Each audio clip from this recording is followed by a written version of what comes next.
तर मित्रांनो, स्वागत आहे तुमचा माझ्या नवीन एका व्लॉगमध्ये. माहीत आहे खूप दिवसानं मी ब्लॉग टाकत आहे. मधात खूप गॅप पडला. कसा आहे, इच्छा नव्हती होऊ लागली, काय कंटेंट नव्हता भेटू लागला. तर आज आपल्याकडे एक लय मस्त कंटेंट आहे. तर आज आपल्या शेतात आलो मी. पाहू शकता, हे पहा आपल्या शेतात कापूस तूर आहे. तिकडं सध्या आता सोयाबीन काढणं चालू आहे. ते पहा ते.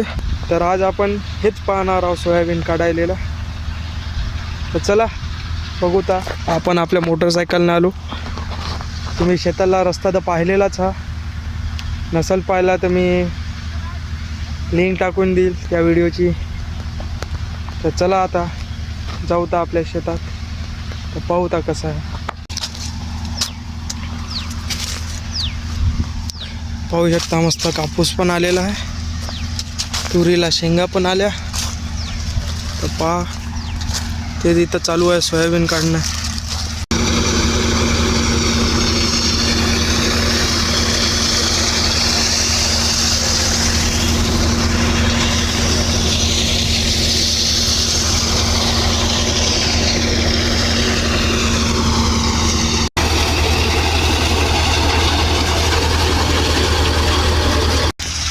तर पहा, ही ह्या आपली ज्वारी आत्ताच लावली. समजा 8-15 दिवस झाले. तिथं वरी पण लावलेली आहे, वापस जाताना दाखवतो. तिथं आता आपण आपल्या विहिरीकडे जाऊ. तर या वरच्या ढेल्यातली हे पहा, स्प्रिंकलर दिसत असेल, पाणी दिलं आपल्या शेला म्हणून पाणी खाली गेलं. पहा विहीर किती भरलेली आहे आपली, म्हणजे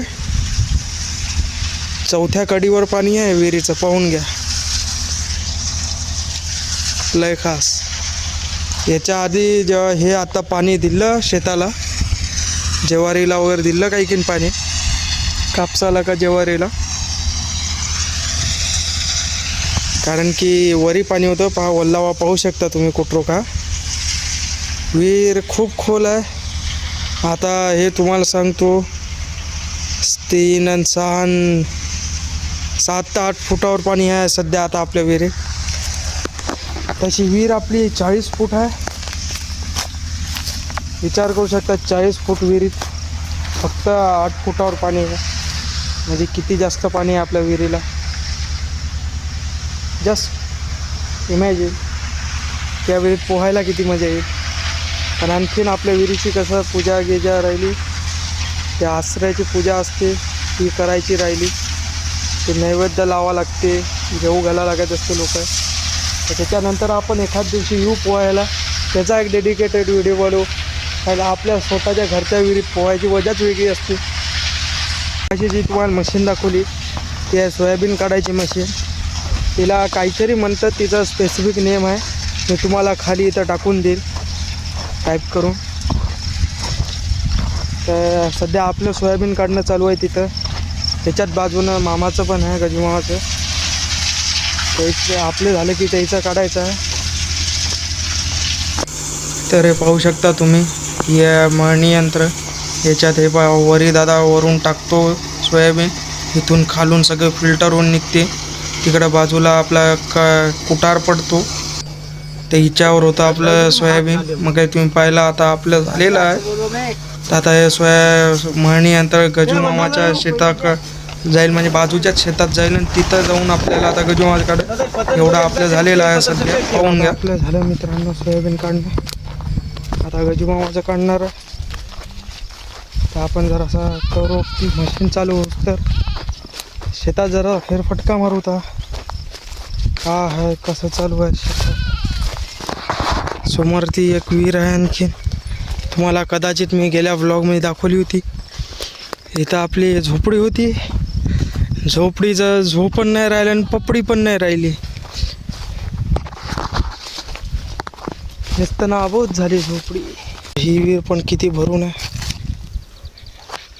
टप टप भरून आहे ही विहीर.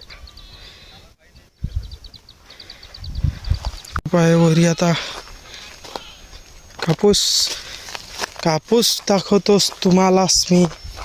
पाहून घ्या कसा उंच पुरा कापूस आहे. कुठे कुठे तर माझ्या हाईटहून पण उंच आहे. नाही आहे, माझ्या हाईटहून नाही आहे, 5 फुटाचा आहे कापूस.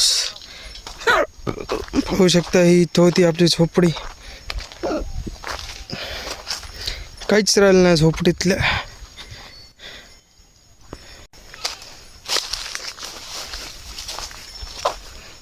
आता तिथे गजमामाकडे लावली मशीन.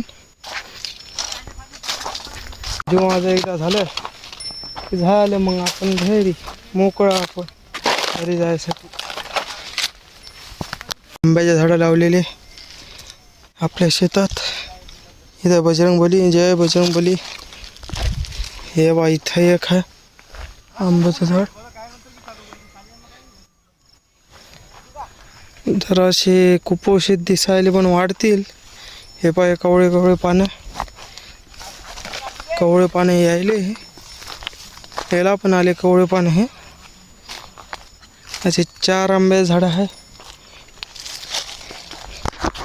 येत्या 10 वर्षात आपल्याला आपल्या शेतातले आंबे खायला भेटतील मस्तपैकी. दुसऱ्या शेतात जायचं काम नाही, दुसऱ्याच्या इकडले विकतचे आंबे खायचं काम नाही. आपल्याच शेतातले आंबे खायचे आपल्याला 10 वर्षानं. माझ्या व्ह्युअर्सला पण आमंत्रण आहे, येत्या 10 वर्षात आंबे खायला या माझ्या शेतात. आंब्याचे झाडं मधात बऱ्याच जागी कापूस होता. झोपला काहून की हवे ना होय का काय डुकरायचा त्रास होय काही समजही ना झालं. बऱ्याच जागी असा झोपून गेला. हे पा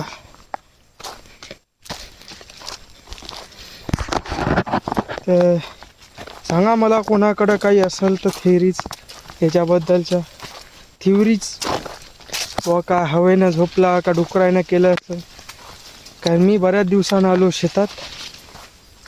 आता जरासं आपण पाणी पिवता. आपल्या विहिरीचं मी पित नाही कारण की नेमकाच मी सर्दी खोकल्यातून उठलो. आतावर बिमार होतो मी एवढ्या दिवस. जसे मला PL चालू झाले तसा मी बिमार आहे. म्हणून घरचंच पाणी पित आहो मी. हे बा आपली गाडी आपण बॉटल सोबतच आणलेली आहे पाण्याची. ते पहाड दिसतंय का मित्रांनो? हा जो पहाड आहे हे सरळ हा रस्ता आहे खंडाळ्याचा.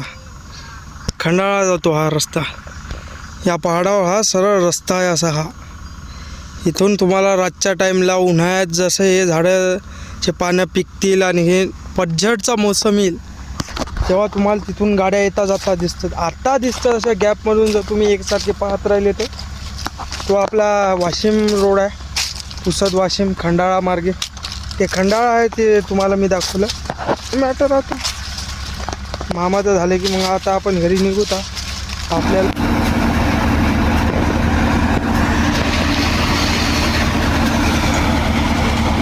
तर मित्रांनो झालं आता सोयाबीन. मामाचं काढणं झालं, आपल्याला झालं. ते गजूमामा आता जरासं गवत आणून द्यायला आपल्या गोऱ्यासाठी घरी. कसं मला कापायला जमत नाही, कधी कापून नाही पाहिलं माया काही नाही. हे पाय समोर गजूमामाचं. इकडे आपलं झाकून ठेवलं हे कुटार. तर आता हा व्लॉग आपण इथंच समाप्त करूता. आवडला असेल तर लाईक करा, शेअर करा. तुम्ही जर नवीन असाल माझ्या चॅनलवर मला सबस्क्राईब करा अशाच आणखी इंटरेस्टिंग व्लॉग्स पाहण्यासाठी. नवीन असाल तर माझे पहिले पण व्लॉग्स पाहून घ्या. तुमच्या मित्रांना शेअर करा. तर चला भेटूदा पुढच्या एका नवीन व्हिडिओत. सॉरी मी याच्यानंतर पुन्हा एकदा कन्सिस्टंट राहण्याचा प्रयत्न करील जमलं तर. पण पाहू. चला बाय.